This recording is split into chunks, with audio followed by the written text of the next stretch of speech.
علی رسول الکریم اما بعد اعوذ باللہ من الشیطان الرجیم بسم اللہ الرحمن الرحیم ان اللہ و ملائکته یصلون علی النبی یا ایھا الذین آمنوا صلوا علیہ وسلموا تسلیما صدق اللہ مولانا العظیم وبلغنا رسولہ النبی الامین المتین الکریم ونحن علی ذلک لمن الشاہدین والشاکرین والحمد للہ رب العالمین۔ معزز سامعین کرام، میں اس وقت عظمت نیٹ ورک 786 پر ہوں اور میں نے جس آیت کریمہ کی تلاوت کیا ہے، اللہ تعالیٰ قرآن مقدس میں ارشاد فرماتا ہے کہ بے شک میں اور میرے فرشتے رسول پر درود بھیجتے ہیں، یعنی رسول پاک صلی اللہ علیہ وسلم پر۔ اے ایمان والو، تم بھی میرے رسول پر خوب خوب درود و سلام بھیجو۔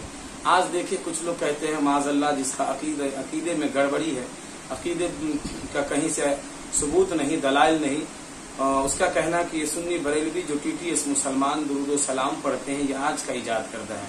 نہیں میرے دوست، یہ درود و سلام آج کا ایجاد کردہ نہیں، کیونکہ یہ رب العالمین کا ارشاد ہے، قرآن مقدس کا اٹل اعلان ہے۔ دیکھیں درود پاک پڑھنے سے بڑے فائدے ہیں۔ نبی کریم صلی اللہ تعالی علیہ وسلم خود فرماتے ہیں کہ جو میرا غلام دنیا میں مجھ پر جتنا درود پڑھے گا، کل قیامت کے دن وہ مجھ سے اتنا ہی قریب ہوگا۔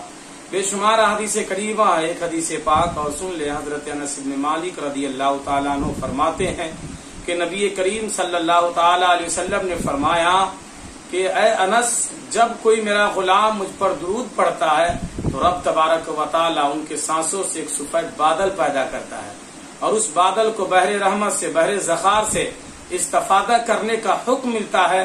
جب اس بادل کا ایک قطرہ زمین پر گرتا ہے تو رب تعالیٰ سونا پیدا کرتا ہے، جب اس کا دوسرا قطرہ کسی پہاڑ پہ گرتا ہے تو رب تعالیٰ چاندی پیدا کرتا ہے، اور جب تیسرا قطرہ کسی کافر پہ پڑتا ہے تو رب تعالیٰ اسے ایمان کی دولتوں سے مالا مال کر دیتا ہے۔ اس طرح کی بے شمار احادیث کریمہ ہیں۔ نبی کریم صلی اللہ علیہ وسلم پر جو درود پڑھے گا، سرکار خود فرماتے ہیں کہ وہ کل قیامت کے دن وہ مجھ سے زیادہ قریب ہوگا۔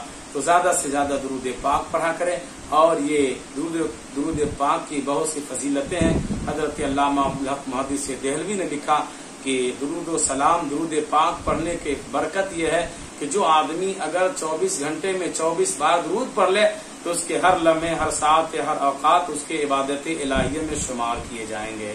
وما علینا الا البلاغ، وآخر دعوانا الحمد للہ رب العالمین۔ السلام علیکم۔